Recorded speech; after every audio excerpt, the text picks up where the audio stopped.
అందరితో పాటు గూగుల గోవిందలాగా మనం గోవింద అంటే కాదు, అది పరిపూర్ణ విశ్వాసంతో గోవింద అంటే మాత్రమే వస్తుంది. విశ్వాసం లేక ఎంత చేసినా కూడా రాదు. ఎందుకంటే పూర్తిగా తన్మన ధన త్రికరణ శుద్ధిగా మూడు గుణాలతో ఆయనను విశ్వసించాలిగా.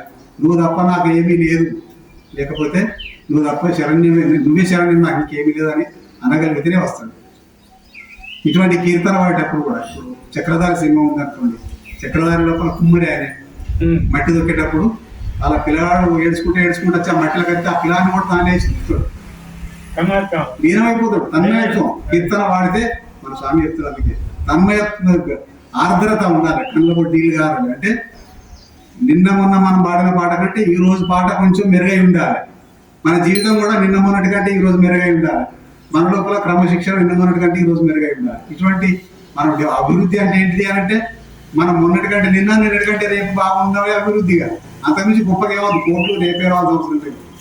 అది అభివృద్ధి. అది ఆర్థికంగా కానీ ఆత్మికంగా కానీ ఏ రకమైన అభివృద్ధి అయినా నిన్నటి కంటే ఈ రోజు మెరుగు కావడం, అది మనకు సానుకూలమైనటువంటి సూచన. అంతకుమించి ఒకటే రోజు బాగా ఏ పాటలు ఇవాళ మన ఘంటసాల అయిపోతాము, దూరం అయిపోతాం కాదు, రోజు రోజుకు మెరుగు కావడం. కృష్ణునికి అంజనేయుడికి ఉద్యమాలు ఉండదు. అయితే ఉంటే ఎట్లుంటుంది, రాముడు గొప్పవాడా, రాముడి నామం గొప్పదా అనేది చెప్పడానికి ఒక కథను తయారు చేసాడు, లవకుశాన్ని తయారు చేసాడు, భీమాంజనేయాన్ని తయారు చేసాడు. ఇప్పుడు విరాట పర్వం సినిమా ఉన్నది. విరాట పర్వం లోపల భీముడు, హిడింబాసురుడు, కీచకుడు, దుర్యోధనుడు వీళ్ళంతా సమబలవంతులు దాదాపుగా. దీంట్లో దాన్ని ఎవరు చచ్చిపోయినా కూడా దీన్ని ఎవరు కొడితే చచ్చిపోతారు. వేరే వాళ్ళు కొట్టేంత శక్తి వాళ్ళకు ఉండదు. అయితే ఇప్పుడు విరాట పర్వం సినిమా తీసేది ఎవరు, రామారావు, విద్యారామారావు తీసేది. దానిలో కీచకుడేమో ఎవరు, రామారావు ఉంటాడు, భీముడు సత్యనారాయణ దాంట్లో. అయితే అప్పుడు కీచకుడు ఏం చేస్తాడంటే, కీచకుడిని భీముడు కత్తితోటి దొంగచాటగా చూపెడతాడు. దొంగచాటగా పొడిచిన వచ్చి విమర్శిస్తారు. అక్కడ భీముడు కీచకుడిని పొడిచినట్టు కాదు, సత్యనారాయణ రామారావు పొడిచినట్టు పాపం. ఆయన గొప్ప చూపెట్టుకోవడానికి ఇటువంటి అన్నాడు కథలు. అంటే కథల ప్రతి కథలో కూడా ఏదో ఒకటి మనకు ఎక్కువ చెప్పాల్సిన అవసరం లేకుండానే ఉంటుంది. అయితే ప్రతి కథను పరమార్థం ఏంటి అంటే, అది జరిగిందా జరగలేదు అనుమానికంటే దాన్ని మనకు వచ్చిన ఫలితం ఏంటి, దాని ద్వారా మనం ఏం నేర్చుకోవాలి చూడదా, అక్కడి నుంచి ఏం లేదు. ఎందుకంటే ఇప్పుడు సీత గర్భవతిగా ఉన్నప్పుడు వనవాసం పంపించినట్టుకుంది. అక్కడ ఏం చేయాలి, గర్భిణీగా ఉన్నప్పుడు ఏ తల్లి కూడా మనల్ని మామూలుగా చెప్తూనే ఉంటారు, చాటమాట వినద్దు, ఎక్కడన్నా అల్లరి జరిగేదానికి పోవద్దు, అతి ఆవేశం వద్దు, అతి ఆలోచన వద్దు, తృప్తిగా తినుకుంటా నిద్రపోవడము, ఎవరితో మాట్లాడమే తప్ప వేరే దూషణాలు అటువంటి ఉండద్దు. ఊరి నుంచి వేరే బూత్ పలుకులు వరకద్దు. అవసరమైతే ధ్యానంలో ఉండు, లేకపోతే భగవన్నామస్మరణ చేసుకో, లేకపోతే ఏదైనా మంచిగా ఆలోచన కొన్ని వచ్చే పనులు చేయ తప్ప వేరే చేయకూడదు. ఎందుకు అంటే ఇది గర్భంలో ఉన్న శిశువు మీద ప్రభావం పడుతుంది.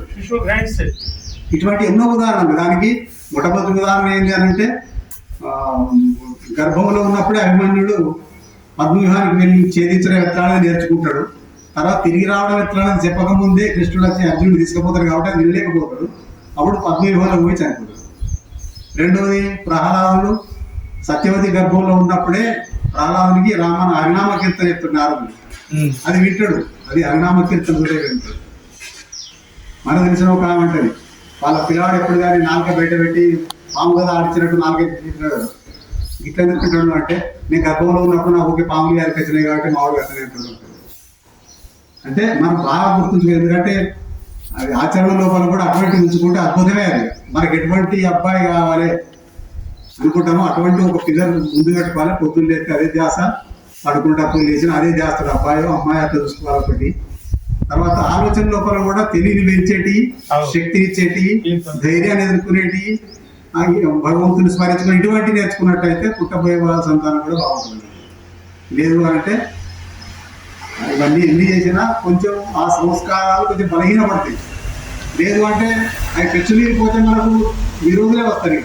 ఆల్రెడీ మనకి విరోధి వచ్చినా కూడా ఈ ఆలోచనతో ఇట్లా ఉన్నట్టయితే వాని శక్తి కొంచెం సన్నగిలిపోతుంది. ఈ ఆలోచన ఉండగల. ఎందుకంటే మనకు అందరు బంధుజనులు అందరూ పరమాత్మ తప్ప అందరిని బంధువులాగానే భావించుకుంటున్నాం. అసలైన బంధువు పరమాత్మ, ఆయన భావించుకోవడం లేదు బంధువులాగా. ఎందుకంటే మన బాధలు ఏమైనా ఉంటే చాటమాటగా ఆయన గుళ్ళోనైనా మన బాధలు ఏమంటే ఆయనే చెప్పుకుంటే ఏమైనా పరిష్కారం దొరుకుతుంది, ఏమైనా లాభం జరుగుతుంది, దాని ఫలితం జరుగుతుంది తప్ప ఎవరు చెప్పుకున్నా కొంచెం వింటారు, అయ్యో పాపం అంటారు, పోతారు తప్ప ఏముంటారు. ఆయన మాత్రమే దాన్ని సంస్కరిస్తాడు, ఏదో రకమైన కష్టాన్ని తప్పిస్తాడు. అది ఎప్పుడు అంటే